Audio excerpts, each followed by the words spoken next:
What's up, everybody? Thank you so much for joining us in studio for this episode of the podcast. If you are a coffee nut like we are, head over to 95adventures.com and grab any of the custom coffee blends we have in stock. You won't be disappointed. The YouTube show is coming along great, so stay tuned. It's going to be coming out and a lot of fun. Outside of that, enjoy this episode with the rogue scholar himself, Paul Watkins. We are go. Yep, for sure. Paul, thanks for being on again. My pleasure. Absolute pleasure. I'm stoked to be back. Stoked you're back. Now, were we the first podcast you did, or you done some before, like, we got our thing started? No, you were the first, because I still, chuckle. I remember when you were saying, you were like, we contacted this guy to come on, and I'm nervous about it. And I'm on the other end going, this guy contacted me, I'm nervous about it. And let's see how it goes.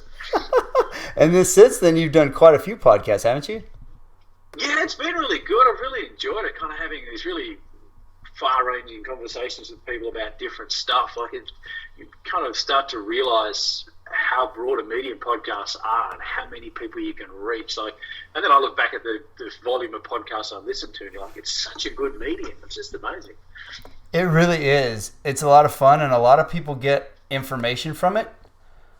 So, I mean, it really, that's what I do. I hear people, I see posts like yours, and I'll click on the podcast that you were on, and then I'll follow that guy and listen to a couple of his shows, and you just get so much.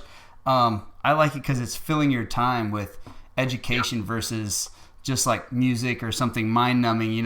If you have a lot of time at work or you're driving or something, it really it's okay, I might as well do something that benefits me. Yeah, exactly. You end up going down a deep rabbit hole. It's funny you're saying you rather than listening to music, which is just something on the background. I did that. Spotify used to be all my training music and stuff, and then I got into podcasts and more podcasts and more podcasts. The other day I went back to Spotify and it said, here's your most listened to stuff, and it's all the stuff that my kids have got into, and they obviously got access to my Spotify. So it's all these Paw Patrol songs and Dougie songs and little kids songs from TV shows. I have clearly not listened to any music in a long time. It's completely destroyed my yearly playlist. It's gone.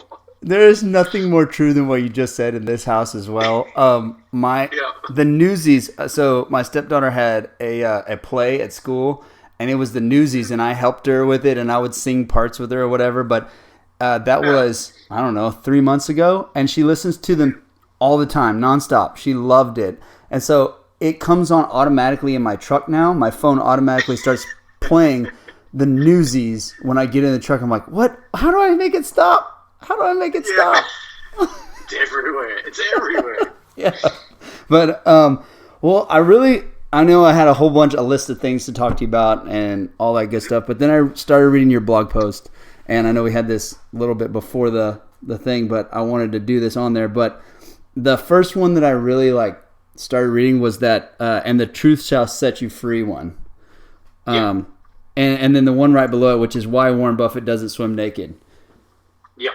And you read it, and I started reading that bottom one. I was like, that makes sense. That makes sense. But the more I got into reading that article, the more I was like, wow, that's good stuff. It's good lessons for everybody. Just saying that, that quote that what did you do at the beginning of it? It's only when the tide goes out.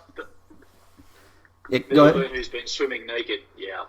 Yeah, but it really makes sense the way you explain it. And I just love where your blog has gone from the beginning to then reading them now.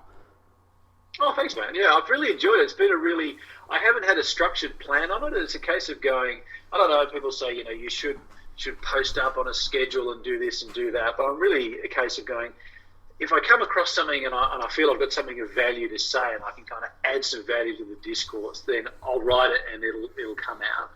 Versus going, you've got to write every week and you've got to post it up every week. It's then I feel like I'm just throwing stuff at people for the sake of ticking off that I've thrown stuff at people. And I generally find with my blogs, I know if I've kind of got it right, so to speak, for me, because I can write it very quickly. It's normally a sit-down stream of consciousness, go back, fix up all my spelling errors and a few tweaks and edits, and then get my wife to read it, and then she fix up all the real, all the spelling errors and the grammatical mistakes, and then it can go out. So I feel when it's right, it's quite easy to read. Whereas if I'm really struggling to kind of get the words out and get it down on paper, I know that it's not right yet, so it'll get put back on the back burner for a while. So, but I really enjoy the fact that it's kind of just.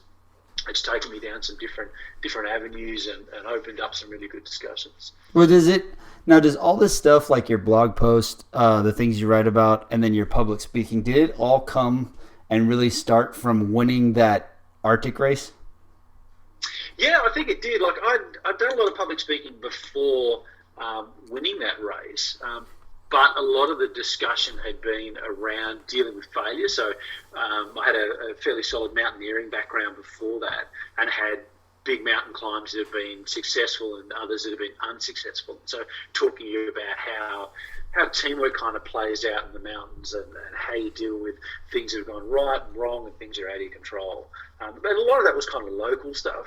But then doing that race and then winning that race gave me a much better platform to go out and talk to a much broader range of people. So it's partly the thought process and the things I talk about with stuff that I'd always been thinking about. But I've now got a bit better platform to get out and kind of share some of those thoughts, which has been really good. Been really fortunate.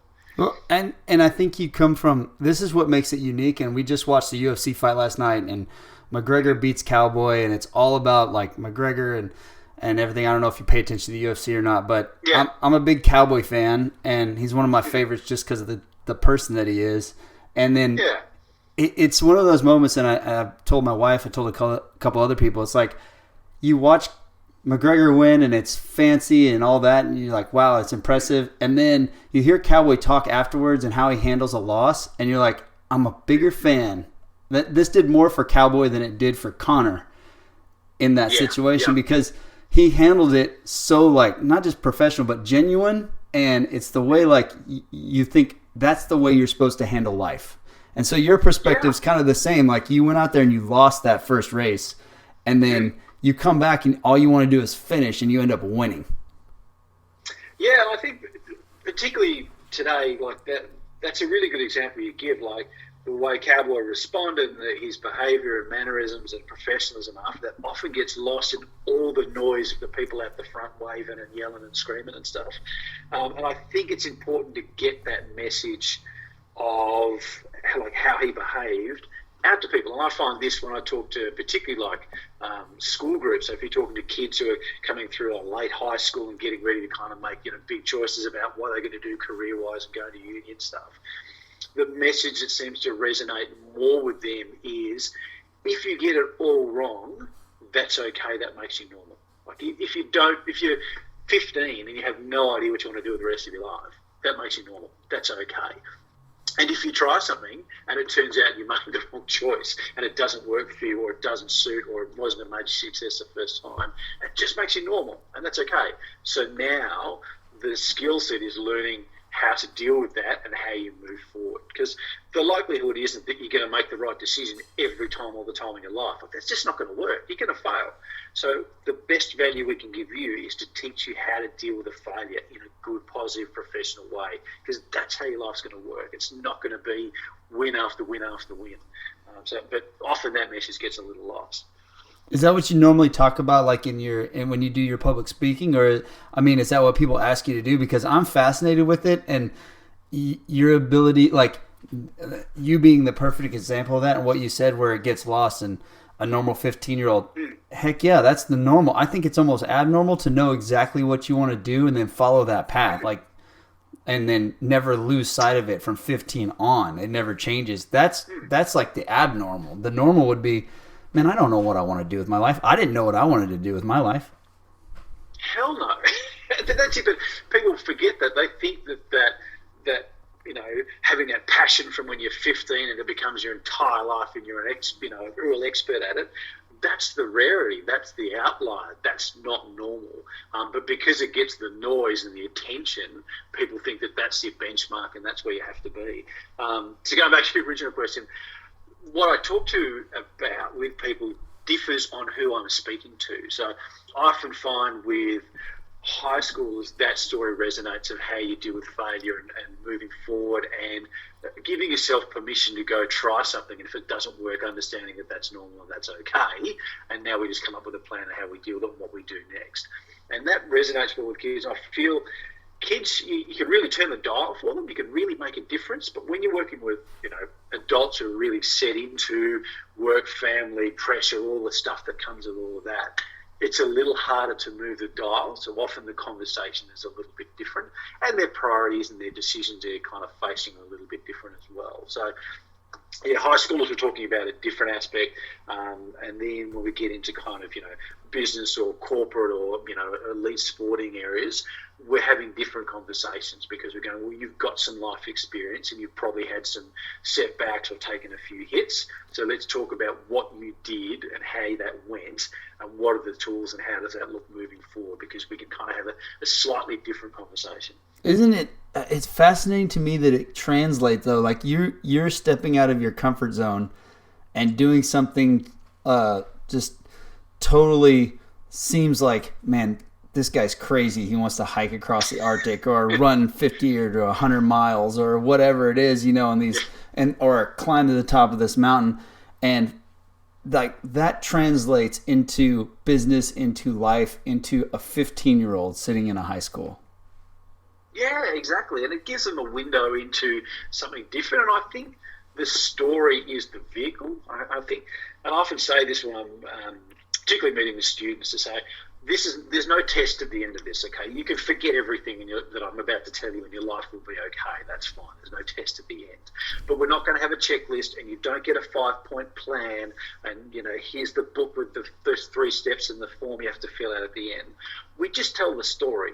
And then we talk about what we learn or what you might extract from the story, because people remember stories, like they resonate, and you'll talk about it and you'll put yourself in it and you have feelings about it, versus going, well, we're going to sit down, I'm going to give you a 5-point plan about how you're going to manage the rest of your life, and there'll be a test at the end, and if you fail that, we'll put you in a different group and that kind of stuff. I think people need to share stories, and people undervalue how important or fascinating their story might be to someone else, or the impact it might have.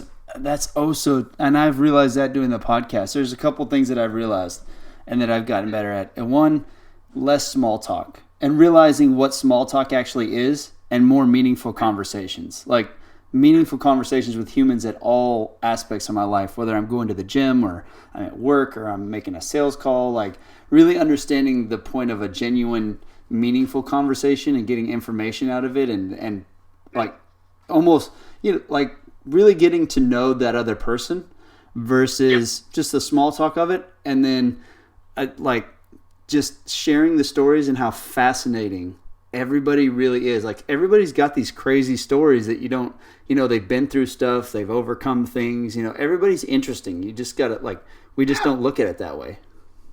Yeah, absolutely. And I wrote about this a while ago, going, and we're all guilty of this. Like you go somewhere and you meet people and you ask them what they do, and they tell you their job, and then you make a whole bunch of assumptions based off what their job is, and then you kind of pigeonhole them based on that.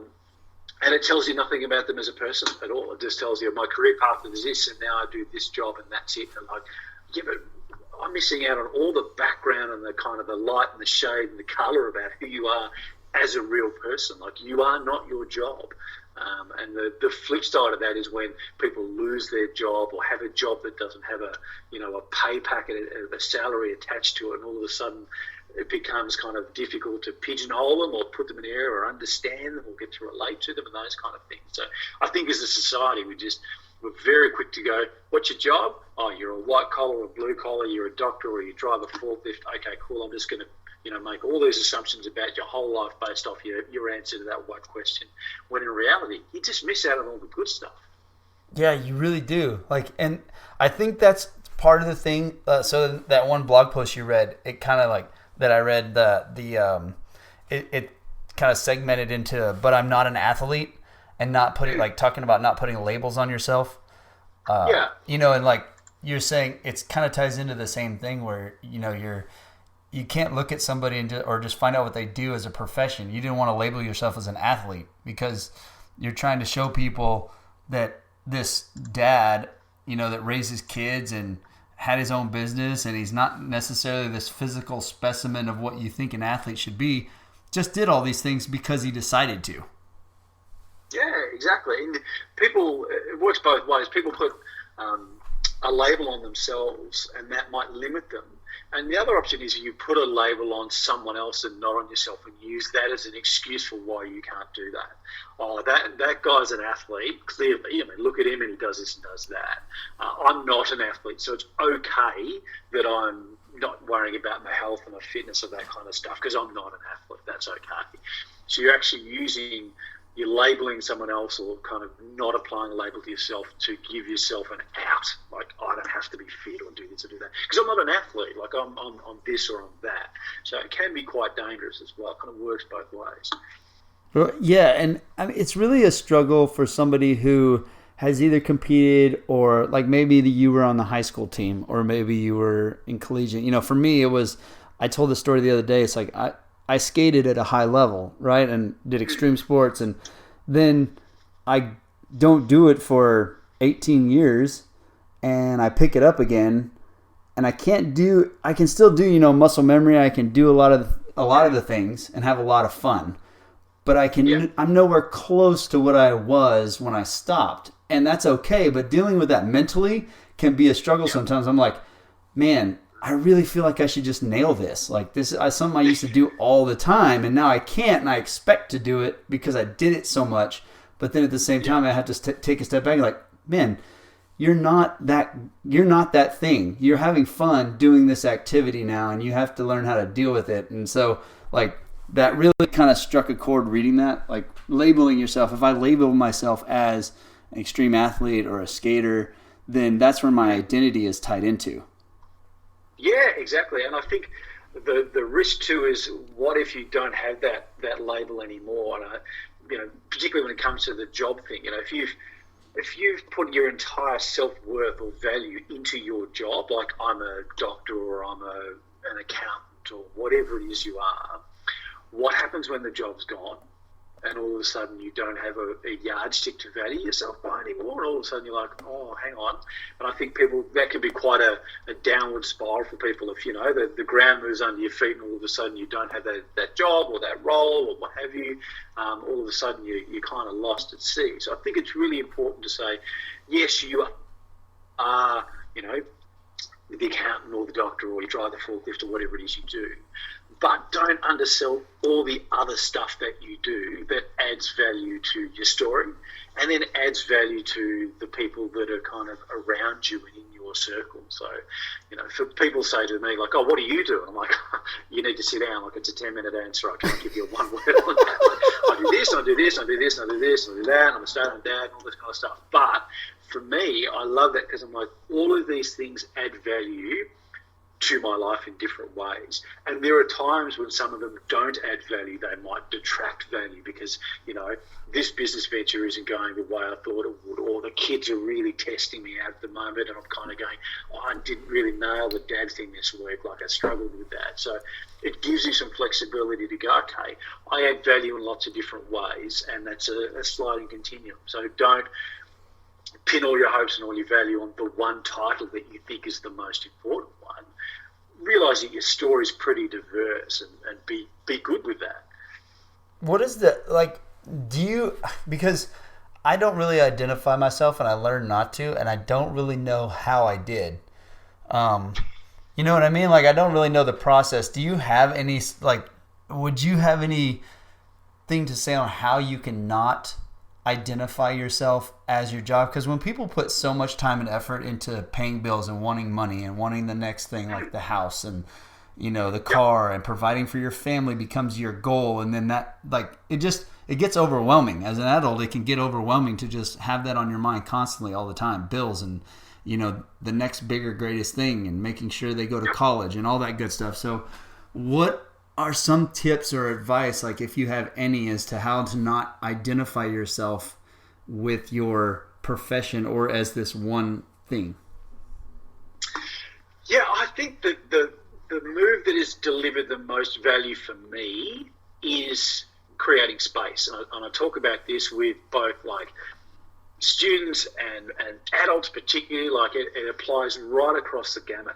And what I mean by creating space is you have to give yourself some room to breathe, like literally breathe, and mentally and emotionally and spiritually for that thing. You have to carve yourself out a little bit of space with no noise and a bit of time to actually stop, turn the sound down and all the other stuff that's going on in your life, and give yourself a moment to actually reflect on what you're doing and what you've achieved and the good stuff. And it really gets back to a little bit about, people talk about, gratitude and empathy, and these are real buzzwords at the moment. But for me, it's really been about finding some quiet space where you can kind of reflect a little bit and go, I do a lot of stuff, and that stuff went really well, and I did a good job there, and okay, that wasn't that great, but what can I do about it? Don't just keep beating yourself up over it. Like, really giving yourself some room to reflect on what you're doing, where you're at, and the positive things that are in there. I think that helps you kind of turn the dial down. There's so much noise, there's so much stuff getting held at you from every direction all the time.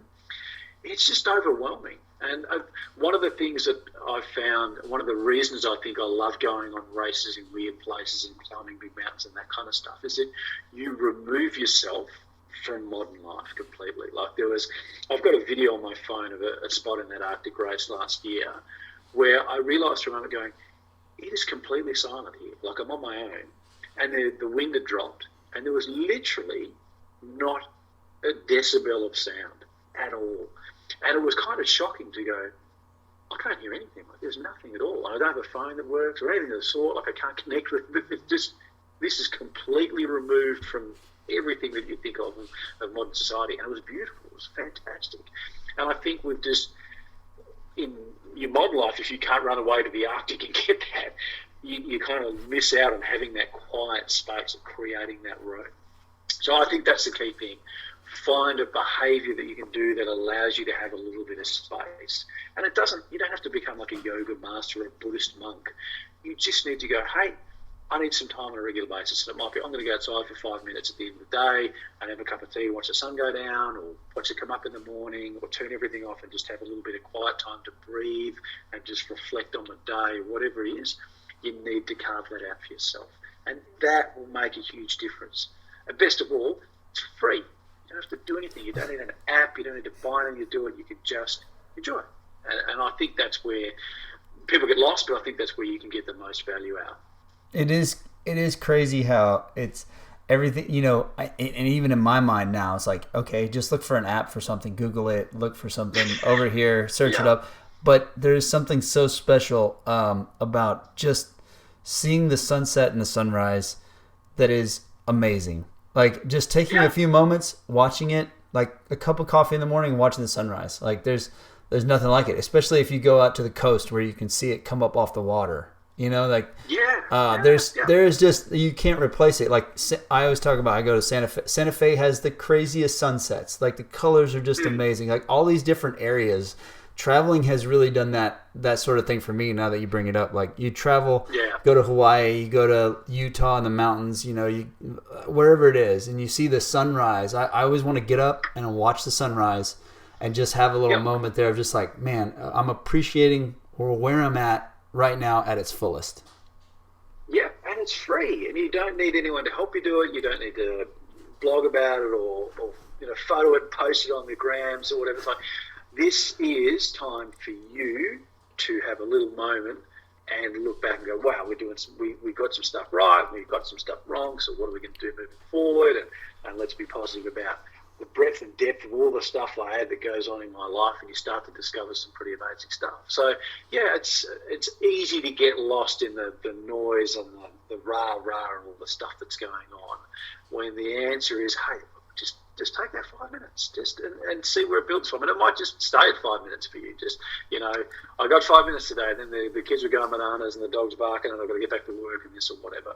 But it might become more than that. It might become, hey, on the weekend, I'm going to grab an hour and go for a walk on Sunday nights just to breathe and have a bit of quiet. I'm not going to listen to any music. I'm not going to listen to anything. I'm just going to take it nice and easy and then come back and I'm ready for a better day or a better week or those kind of things. And those little things they're massively undervalued today in society. And you feel like you come up with your best ideas when you take those little moments, like you write better blog posts later on. You speak better at your public speaking. You get ideas for your next race and how you may handle it and all those sort of things. Yeah, absolutely. It just gives you it gives your brain some room to kind of throw some stuff out, and reorganize some stuff, and just have some downtime. I mean, if you think of just the sheer volume of input that's coming at you all the time, sometimes you need to turn that off and have a break. And look, I talk to this about in the business world, like talking to people who are at work and who are in stressful environments. And I'll say to them, put your hand up, who uses exercise as a stress release? After you, and he says, yeah, we do that. Cool. And how many of you go in the gym and just absolutely go hammer and tong when you do that? Oh, yeah, totally, man, you've got to do that. So, well, don't forget that your body doesn't differentiate between the stress you put it under and the stress it finds itself under. It's just all stress. Your body just responds the same way. So sooner or later, at some point, you need to respect the physiology and actually turn the dial right down and let your body kind of unwind and move and let a few things flow out. So I find that is really super valuable, mentally and physically, to go, hey, sometimes you need to actually turn the stress dial down from 11 down to 1 or 2 for a little bit. And you can do that yourself. So do that. So I talk like all this stuff kind of ties into the way I felt as, being stressed and having to take care of 2 kids, and then I joined the CrossFit gym, and this is the reason that I love this place, was because when I went in, I never talked about my job. I didn't talk about what I did. I was Aaron. I was real and true Aaron when I was in there and meeting people and talking about. In fact, there was all these rumors about like they all thought I was like a CIA agent or they undercover. Or they had all these things that they talk about. Like, no man, I just work a regular old 10-hour, 12-hour a day job. For a contractor for the oil field. Like, it's not anything crazy or special. I'm nobody like that. It's just I got to be me and have genuine conversations with people, and it was so refreshing. I never went back the other way. Like when people come in, almost the last question I ask them is what they do for a living. I want to know who they are as a person, like what they like to do. Talk about them and get things out that they enjoy. And it's usually far more interesting. Like that's where all the cool stories are. Yeah. You find all the interesting stuff. Like that's the good stuff. Yeah, and so like my sort of alone time and my stress relief time was that hour that I had in the gym. That hour that I went there and I worked out, but then I would talk for, 30, 45 minutes of it was working out. And then the last 15 to 30 minutes that I was there, really just sitting down and having a conversation. And then I'm leaving the outside world behind. Everything that bothered me and the stress. And I felt this crazy relief, and that's what I realized looking back on it, that's why I was so drawn to it, is that it gave me the relief I needed from the stress that I didn't even know I had. Yeah, you're decompressing, and that's how you decompress.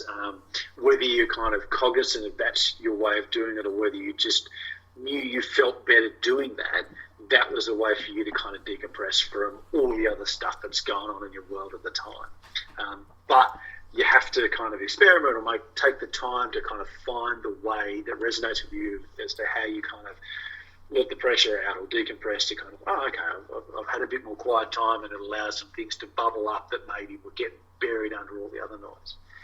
And a real thing where you can tie all these worlds together is that you've kind of been a part of all of it.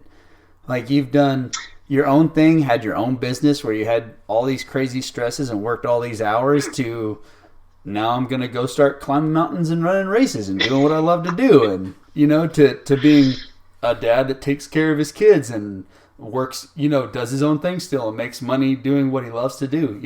You've seen both and been successful at both sides. Yeah, and I think that gives me a unique perspective. I think that the thing it's taught me the most, and the thing that I see the most in, particularly in business stuff and business people I talk to, is that today problems aren't linear. You can't fix it from one avenue. Oh, we need this person to fix that and just that expertise. It's like everything's complex because it involves people, and people are complex. So you kind of need to start drawing from all these different fields to find a really good solution to a lot of these issues. And that's where I found that, like even with my blogs, like I will often get kind of 2 or 3 little bits from really different fields. And for me, in my weird brain, they'll connect and I'll go, hey, that makes sense to me. And I think that's a story that's worth telling and might add some value to people who are reading it. So quite often, and I've just started doing, I just did in my last blog of going, at the end of it, I just put, people often go, man, where does your brain go? Like, where are you getting, like, how do you come up with some of this stuff? Like, well, here's kind of the 3 resources that I pulled this from there and this from there and that from there, and then they kind of tied well in my brain, and that's how I came up with this piece to try and show people where you get these different things come in. You find but you have to give yourself the opportunity to explore that, to kind of find those connections and let those things kind of tie up. Yeah, and do you find that doing so many different things, like trying so many different avenues, meeting so many different people, that has, like, the cause of that is you get to look at things from other people's perspective a lot more often? Yeah, I think not only other people's perspective, but it just gives you a different toolkit. You're not going, oh, I work in this field and all my tools relate to that. And that's the only thing I think of. I can look at things, and because I've had different experiences with different people in different fields, I've got this broad range of stuff going, hey, I met this guy, the client, and we talked about this, and he was in this industry, and it has nothing to do with anything I've ever done, but I reckon it could help you guys here with this issue or that, and you may not have come across it any other way. Like, it just, I often said to people, when I was in business, when you're interviewing people, if I had 2 people that I was interviewing for a job and one of them travelled and one of them haven't, I'd always lean towards the person that had travelled, because they have experience, like life experience, and they've had to deal with different things, whether it's, different cultures or things not going right, or understanding how to operate in different environments. And I think that adds a lot of value and gives people a broader toolkit just to deal with stuff, a little extra resilience and a mind that kind of thinks in different avenues rather than going, I'm linear, I'm A to B, and this is the tools I use, and I just stick in my lane and that's it. So I think that exposure really helps. Oh man, I can't agree with more on that. Like, from growing up in the valley, like a place where you're kind of, it feels like the end of the earth. I know you're in Australia, but I mean, it felt like I was at the end of the earth. It was forever to get anywhere. We didn't have all the resources to get out of there to go see something, and so it was like you're just kind of stuck in the people there are just kind of stuck in their own little town away from everybody else in this sheltered little bubble. And then when I escaped it, and like I say escape it in a weird way, that sounds really cheesy. I know what you mean, yeah. I don't mean it the way I just said it, but when I got out and got to see the different cultures and the different people and other towns and other places, you realize how similar everybody is, but how different they are, and how interacting with the different people is so enjoyable. Like, it makes my mind, it like refreshes it, gets it going like 100 miles an hour, and I feel so invigorated after I'm done. Like, man, I'm ready to go on the next trip. Like, I just want to keep going and seeing new places and talking to new people. And so traveling and the education that you get, you cannot replace it. Like, you can't replace going and meeting the people that you meet and seeing the different things and the cultures and how they handle things and how they deal with stress and how they deal with everyday life. Like, you learn so much from seeing other people in other places. I couldn't agree more with you on the travel part. Yeah, the flip is, I find you come home and you realise the good things that you have at home that suddenly, you maybe not took for granted, but you knew it was good. But then you come back home and you've got a different, yardstick to measure things against, and you look at these things that now stand out in your life and go, man, we have it good. Like, what? Things that used to frustrate me, I'm like, oh, that's really not as big an issue as I thought it was. Like, I remember the first time I travelled to Nepal, it was the first time I'd kind of been to somewhere that wasn't kind of, first world. And you look at the lifestyle that people had there in some of the outer areas and stuff, and you're like, this is how other people live. Like, not everyone has all the things that you have. Some people have a very vastly different experience of life. So I think that travel also allows you to come home and have some deeper gratitude for going, man, some things are pretty good here, and the things that I thought weren't that good, aren't really that bad. So yeah, there's so much value in getting out and exposing yourself to different cultures. And if it, travel isn't something that's available to everybody, and I really understand that. But at the very least, expose yourself to people who may not be the normal people you speak to. And they could be living down the road. Just throw yourself out there to go, we're going to try something different, go somewhere different, eat a different food, talk to someone who, is just absolutely not in your circle of people, and just open yourself up and see what you find. That's really the ticket right there. And I think that's one thing where, like, hearing your races and watching, I've never done an ultra, but now I find myself, my brother's trying to run, he's trying to train for a 50 miler and he hates running, but he just loves getting out and doing like weird things and pushing himself. And I find myself going, man, maybe I should do that with him. Like, maybe I should try it and push myself and go to these limits. That's how it starts, man. That's how they get you. And well, yeah. But I'm addicted. So I'm addicted to that adventure part where I want to do the unknown. I want to do something really challenging that forces me like to do something tough, because whenever it's not the finishing that's awesome. It's the fact that you went through something tough and your appreciation level for everything outside of that, and then knowing what it takes to get to that point. And then your appreciation level just raises up like for everything that you do. Like the feeling of not having that hurt feeling in your legs, or not, whatever it is, you go, oh, I completed this race and I didn't like this hurt feeling, but man, I did it. I pushed through it, and now I have an appreciation for how hard it is to run these crazy races I see on TV, and like it just opens your eyes to everything. So you can get it not from just traveling, but from activities. Yeah, so there's just listening to them made me think of two things. So the first is like people undervalue the transition. What happens to you in the preparation or the lead up or preparing to do these kind of events, particularly, and they undersell themselves in terms of going, if you've done all the work, it doesn't really matter how the race went, because some things can be out of your control. You could do all that training and you go and do this 50-mile race, and like 2 miles in, you trip and sprain your ankle and the race is over.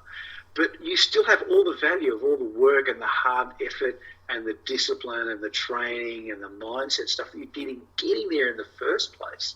And people often go, oh, the race went badly, so the whole thing's a write-off. I'll never do it again. It was a complete waste of time. Well, hang on. Let's have a look at who you've become in getting to the point that you could just be at the start line and have a chance of doing it. And the flip is, I've talked about this a bit, is that in today's society, comfort is the default position. So to go out and do something difficult, you have to choose to do that. And that's, I think, really powerful to go, I'm going to choose to get fitter or go through this hardship of training or preparing for this or getting out of my comfort zone, not because I have to, but because I've chosen to. And that's really, really important, I think, in making that decision to go, I'm going to do the hard thing by choice, not because I have to. And that changes people. That's insane. Like, I'd never thought of it from that point of view before, but you're so right. Like, people before, like, even in history, our ancestors, they didn't have a choice. They had it hard. No. Like people have it hard without a choice. And for us, in order for us to learn, that just like blows my mind, because in order for us to learn the value of things, we have to make a choice to make it hard. Yeah, absolutely. Yeah. So when you choose the harder road by choice, the fact that you are making that choice consciously, going, I'm going to do the harder thing, that changes you. That adds value to you. You're strengthening yourself. Versus what is very easy today in society is going to go the comfort way, man. Like, if I can't be bothered getting up, I'll just order it and they'll bring the food to me. And if I can't be bothered doing the exercise, it doesn't matter. If I get sick, I'll just go see the doctor and they'll give me a pill and it'll be fine. And that's it. Like it's too easy to stick with the easy choice, which means making the hard choice is so much more valuable. And then there's the reward from making the hard choice. You get the reward, like you get the bigger reward for doing the harder thing. Yeah, you do, but that's why it's hard. Like, you've got to do the work. People just, and I say this to people all the time. Like, they're like, "Oh God, what's the shortcut?" I'm like, the shortcut's easy. Do the work. That's it. That's the fastest way. It's like everyone wants to go, I want to do, is there a quick way to do this, or is it no? Because it'll fail and you'll be back at the start again.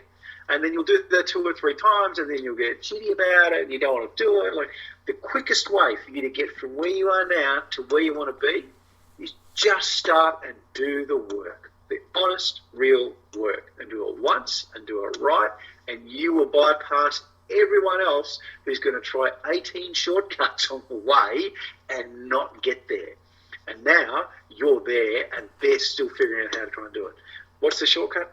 Do the work. That's it. Man, I love that, because I say this, I'm drawn to alpha manly things. Like, I'm drawn to axes. I'm drawn to sawing wood and building things. I'm drawn to like breaking stuff. I'm drawn to hunting. Like all that stuff.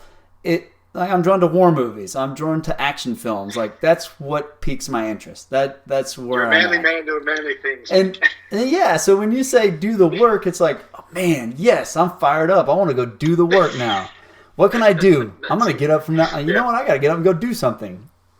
Yeah, but a lot of people don't want to do the work, or they're getting sold a story that isn't really the work, or that, it's just, and that again comes back to you having time and space to have the conversation with yourself about what the work looks like. So there's the decision to go, I'm going to put the stick in the ground, man, and go, that's it. We stop here, and we're going to go forward to where I want to go. But then you've got to be able to have that time and space to have that conversation with yourself to go, what does the work really look like? The honest work to get from here to over there. And there's nothing wrong with needing help to do that. Like, everyone needs help. That's okay. That's good. Like, elite athletes have coaches. Like, if you're a normal person and you need help, that just makes you normal, man. Like, if the best in the business need a coach, it's okay if you need some help with some stuff. That's fine.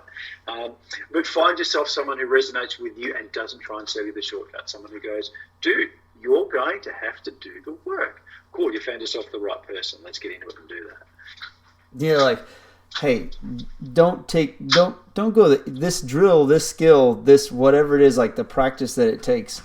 That this is important right now. You may feel like this isn't sexy, this doesn't look pretty, like what you're doing is annoying, like this isn't what you signed up for. But when you get done doing all these drills, you're going to do the things that you want to do and do them better. Yeah. And the stuff that we're getting you to do may not be pretty, or may not make sense to you, or it may not look good on Instagram, but it's the right thing to do. Like, I was listening to a podcast a while ago now, and it was talking about Eliud Kipchoge, so that crazy marathon runner. It was talking about his training program. And here's a guy who just broke the 2-hour mark for the marathon. And looking at his training, the vast majority of it was just slow, cruisy stuff. And you look at it and go, it wasn't flashy or pretty. He didn't do some super elite secret hill running program or whatever. He just went out and did the work. And to anyone else looking at it, go, wow, that looks really boring. He just did, really slow base building skill stuff. And what happened? He became super elite. Like, it doesn't always have to be flashy or make a lot of noise. It's just the work. Do the right work and just do it. Well, and away we go. And you're one, like, for everybody that may be listening to this or involved in our conversation or whatever, it's not like you're talking from a place of, a guy that's just a motivational speaker. Like, you've been out there and done the thing from ground zero to, like, now, starting from zero to... I've had wins and losses along the way. Like, I've had, in sports, as you and I have talked about, like, I've had climbs and races that have been successful and ones that have been complete disasters. And the same in business. I've had businesses that have been really successful. I've had others that I've started and shut and gone, that just did not pan out the way I thought it was going to pan out. Same, I was in property development for a long time. I had some wins and had some losses and had some, true or break even kind of things. And you have all that kind of stuff. But for me, it's kind of, you just got to keep adding value. Like, you just got to keep doing the work and doing it in a way that adds value in the right way, rather than just doing it for the sake of doing it, or doing it because you want it to look a certain way. How do you deal with the failure in your business stuff? It's one thing to deal with your failure in, you don't complete a race and it means a lot, but then, you go home and you have your kids and everything. But then for people, like for us, for everybody living the everyday life, they got to pay their bills and they've got their jobs. Failure at that is catastrophic. Yeah, I guess there's two ways to look at it. First, is it catastrophic because all of a sudden I can't pay the mortgage and that kind of stuff, and that's a real world issue. That's something you've got to, we've got to do something about that. That can be really hard to pick yourself up from, and we'll come back to that. Another thing is the kind of the ego hit, because you valued yourself based on I'm an entrepreneur, or I'm a business owner, or whatever it is, and I put all my eggs in that basket of how I value myself based on that. And when that doesn't pan out, all of a sudden you're like, am I now worthless, or less valuable than I was before? So I think looking at that aspect, and this is where I think two things, that mountain climbing helps, because when you're out mountain climbing, you can't, like if you do a race, you can pull out and you can stop and get picked up by a support crew and all that kind of stuff. But when you're mountain climbing, it's a case of if you're stuck on the mountain and you've got to pull out, you're still stuck on the mountain. Like you're still here, and you still have to deal with the realities of what you're doing. You have to extricate yourself out of that place. So you have to learn to go, okay, I can sit down and cry about it, but when I've done that, I'm still sitting here. So I have to actually get up and then go do whatever I need to do to move off the mountain or get myself out of here, or whatever it is. So I think that builds some resilience around, okay, this has happened. We can feel a certain way about it, but the reality is it still happened, and we still have to deal with it. So why don't we get to work with the dealing with it? And then the flip side is that when we go back to the thing of saying, well, what if it's my job and it's paying the mortgage and those kind of things? I think you go back and do what you can as best you can. So I still work in pharmacy, so I'm a qualified pharmacist, and I still work in pharmacy a little bit every week. And people are like, why do you still do that? Like, you've got all this other cool stuff that you do. Why do you still do that? I'm like, well, that's the safety net. If everything goes wrong, if everyone suddenly goes, your blogs are rubbish and we don't want to talk to you and there's no business anymore and everything else falls apart, I go back to work and work full time and pay bills or do whatever it is. And like, if that's what I do. So it's a case of going, you have to, unfortunately, as I think it was Kipling in his poem, you have to stoop down with worn out tools and start again and start rebuilding again. I'm not saying that's easy or it's enjoyable, but sometimes that's the reality of where we find ourselves. And if you've lived a life where you've always been in the comfort, you haven't had to make the hard choices or put yourself in the difficult places or experience discomfort or those kind of things, that journey will be infinitely more harder for you. Whereas I think people who make the hard choice or choose the hard road on a regular basis in whatever other facet of life they have, that resonates in all the other aspects of their life. So when stuff goes wrong somewhere else, they're like, okay, I've got some resilience to help me deal with that. It doesn't make it easy, but it helps me deal with that and start building a pathway forward. Oh yeah, I hope that makes sense. No, it makes perfect. It makes perfect sense. I mean, I really love the way you explained it. It really does, like, it hits home, because it's a very important thing to think about, because I used to be in that, and I still do get in that mindset of, I've got this job and, we're doing things and we're trying to pursue passions at the same time as I need this job because I got to pay bills and it's too scary to jump out and do this 100%. So what's a smart way to do it where I can still jump into it 100%, but then still also support a family and, we're doing this as a team. Yeah. Yeah, it gets really tricky. And it's funny, like, I was out on a run with a couple of mates yesterday. We were sharing, war stories of runs we've done and stuff. We're talking about, this is a run I did with a couple of mates a few years ago, and it's, weather-wise, it's the worst run I've ever done. It was a 50-miler, and it was way up in the Alpine country in Victoria, the state I live in.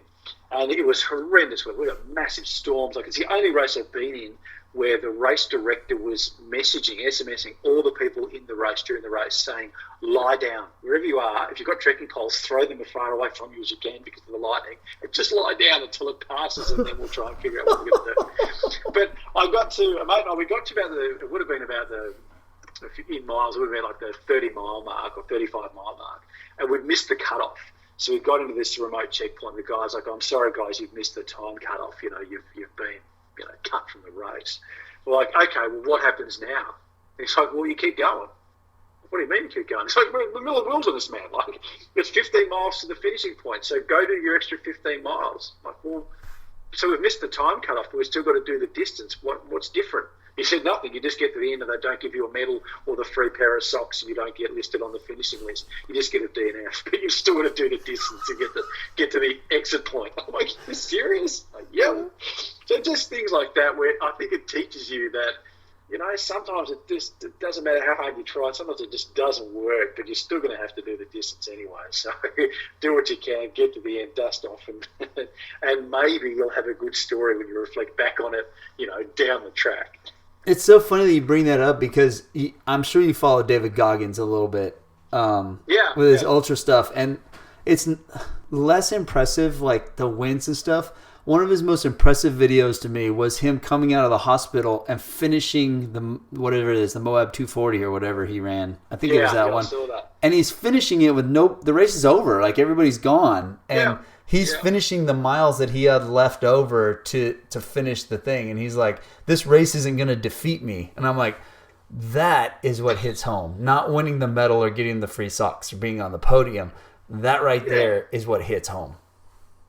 Well, it's funny because I've talked, like, I do follow David Goggins, and I've talked to a lot of people about, you know, who are in our kind of circle of things and look at these events and that kind of stuff.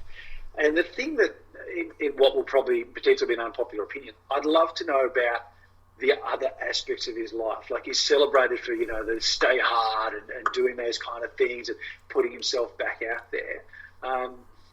But I wonder about what cost that may have been to balance in other areas of his life. Like you talk about, you know, how I'm trying to juggle being, you know, I've got to work and pay the bills and be a dad and be a husband and do all these kind of things and balance as well.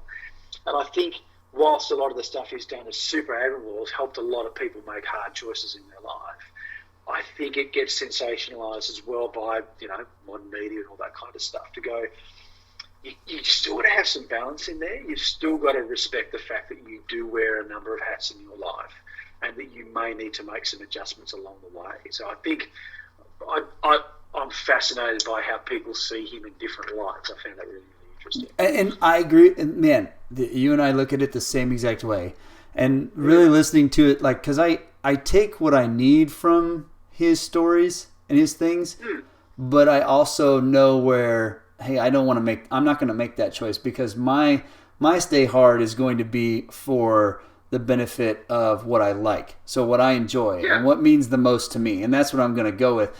And he even says in his audio book, I don't know if it's in his regular book because it's different, but he even says that, you know, don't, like, I'm stupid about the way I do things. You don't have to agree. The point is stay hard. Like, you know, so to me, what I do with any of those motivational things, which they're all just motivation, like it's me seeing me in a movie when I'm reading it or listening to it, you know, like if all things fall into place, if I do this, I'm going to have success, you know, and what that looks like and picturing it.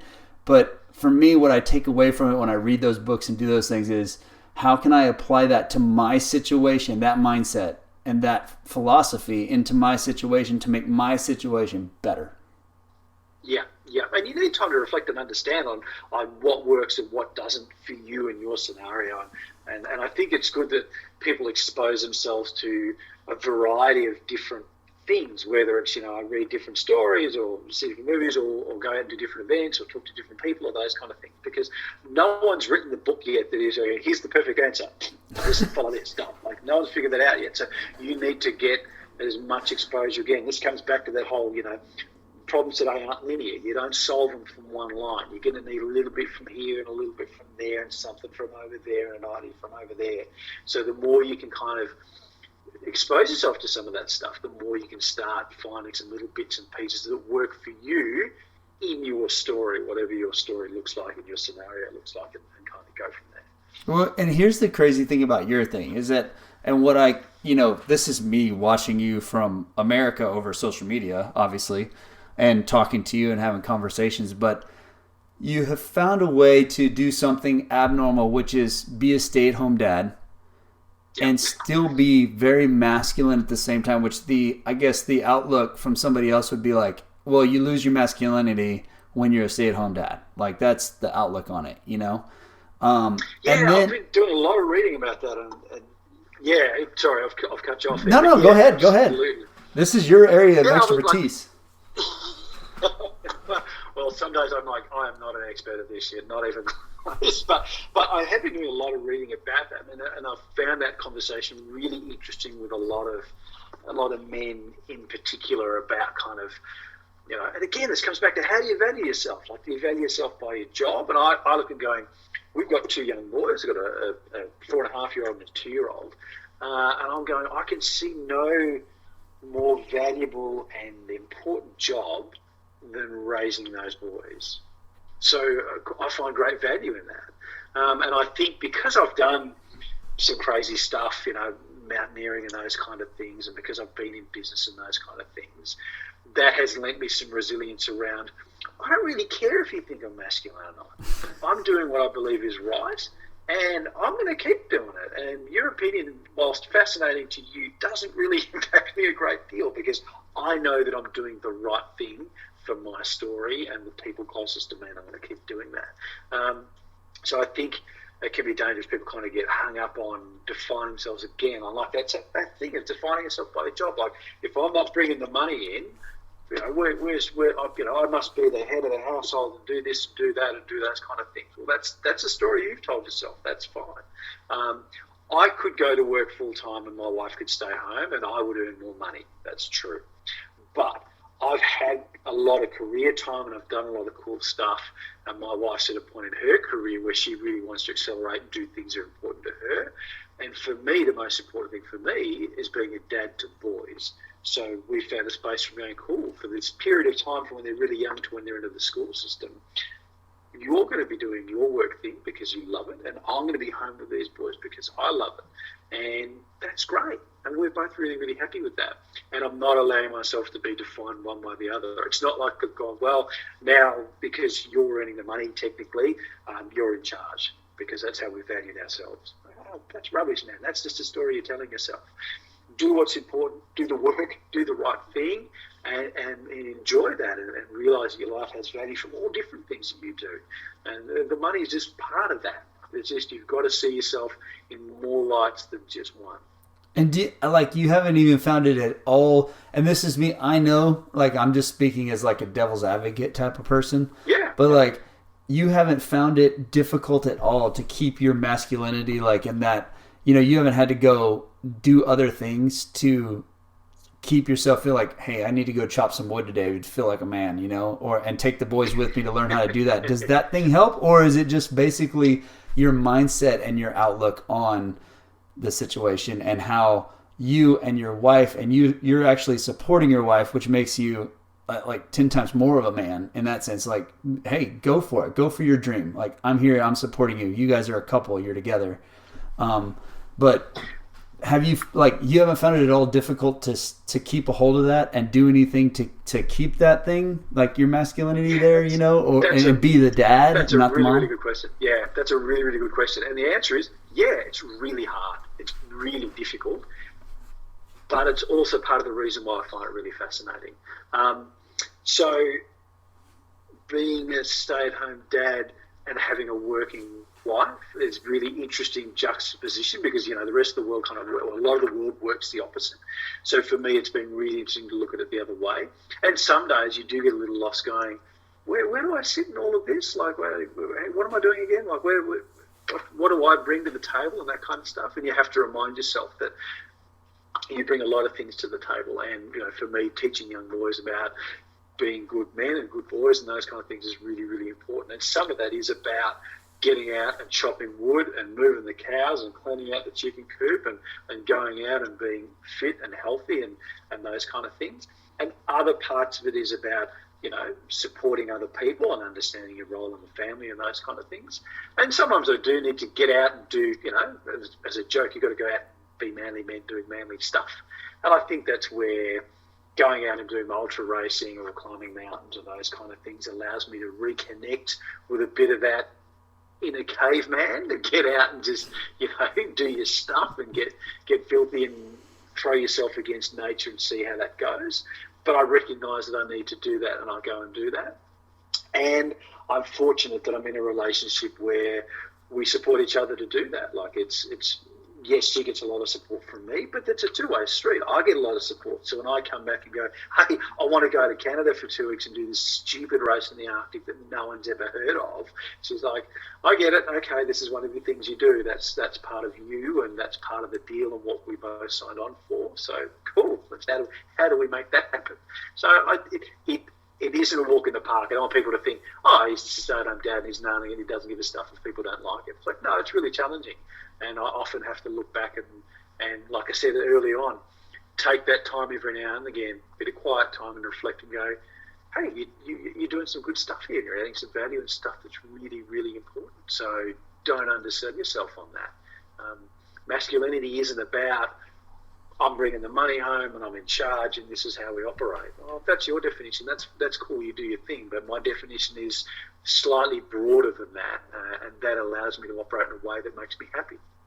Yeah, I love the way you explain that. I mean, it's a fascinating thing to me because I've often thought that I could do the same thing, but I would be me still. Like I would still, and the only difference would be I would wonder how it would affect the kids because I would take them out and do all the things that I like to do, but then at the same time, you have responsibilities.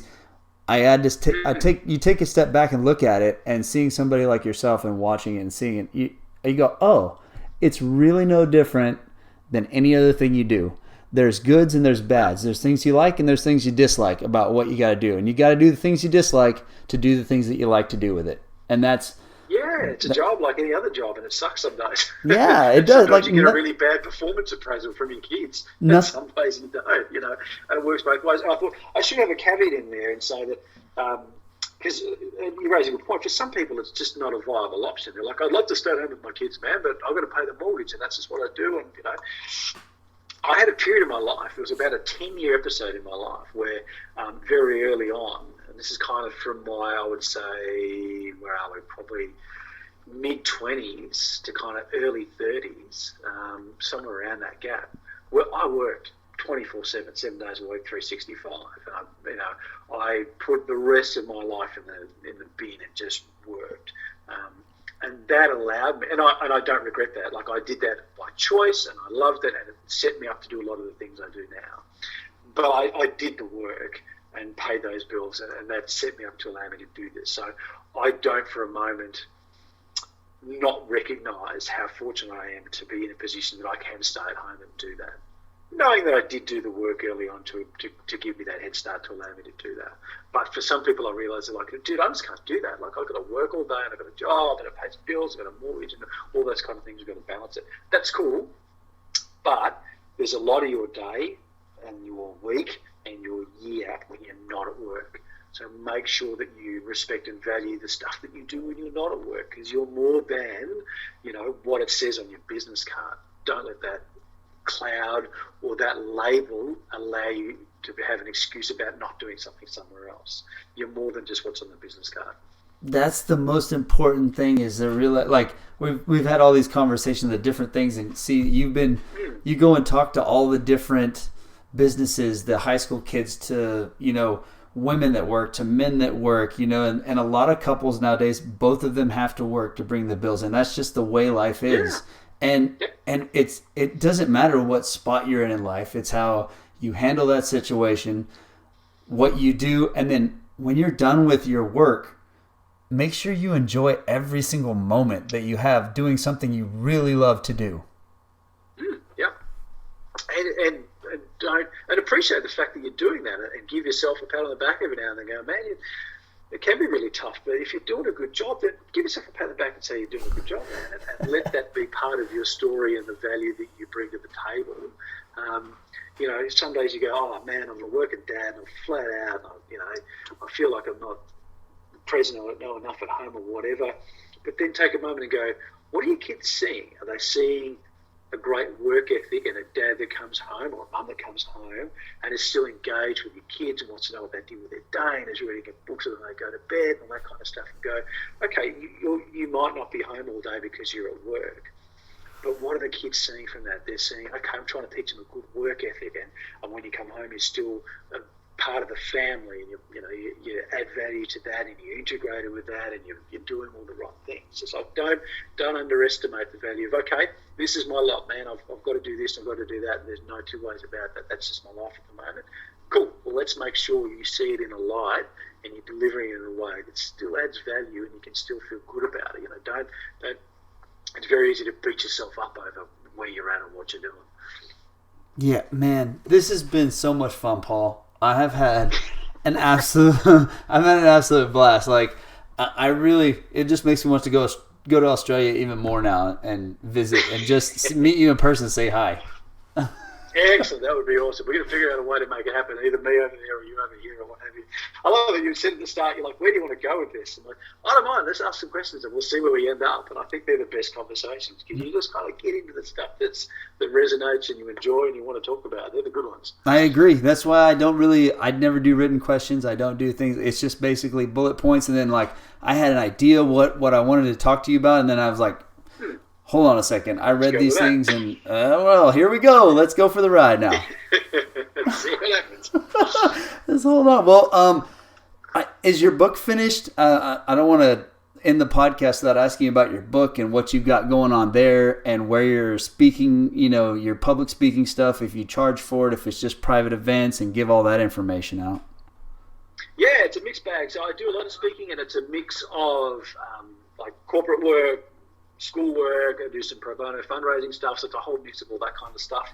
The book, everyone says writing a book's hard work. I'm like, yeah, I know it's hard, but I'm disciplined and I do the work and all that kind of stuff. Man, it's hard.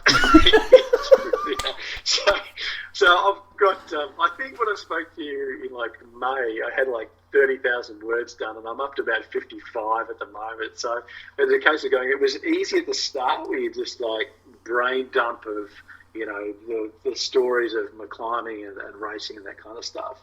But now I'm into the thick, meaty stuff of going, what are the learnings and the takeaways and what's the really important stuff that's in the background behind all that kind of stuff you can take away. And that takes a lot longer to actually write.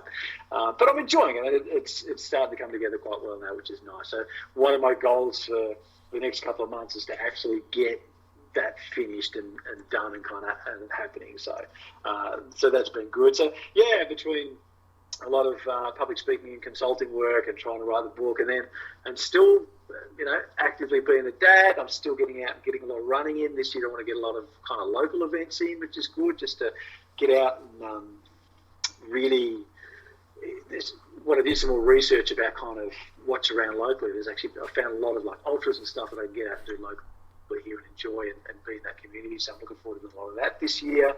And then there's everyone going, what's next? What stupid thing are you going to do next? So there's plenty of research into that, because it's that whole juggling act of going, there's people throwing stuff. I think we could do this, we could do that, we could do that. And I'm looking at it going, that sounds really cool, but why do you want to do it? And I know the training volume that's involved, and therefore sacrifices that I will make and my kids will make and your wife makes to allow you to do all these things. So is it the right choice? Is it the right thing? Is it really important to you? And just kind of making sure that you pick the right next thing in terms of doing a big thing, making sure that it kind of fits in with all the other stuff that's going on in your life. And that's been a bit of a juggling act. So yeah.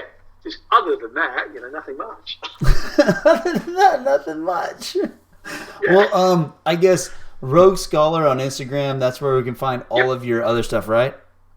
Yeah, if you hit me up there, you'll find everything else from there. So that'll get you to my website and blogs and all those bits and pieces, and you can have an insight into all the different bits and pieces that make up my somewhat ridiculous life.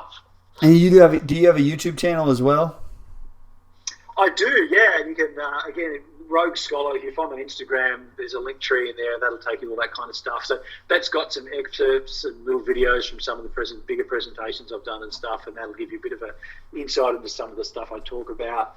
And I'm hoping to kind of get my butt more organised into getting some more videos and stuff up there. So at the moment, I'm just kind of getting a focus on the writing, but hoping to kind of diversify and get a lot more volume of stuff out there. For me, I think I'm fortunate enough to be in a position where I have a skill of talking and writing, and I want to make sure that I add value and put something out into the discourse for people to talk about and learn and get something out of. I don't want to be someone who's like, I did a thing, I'd write a book, and please buy the book, and that's it. It's like, I'd rather go, I did a thing, and I've learned a lot of stuff, and I want to share and put that out and create conversation and give people something to kind of chew on for a while and add value in that regard.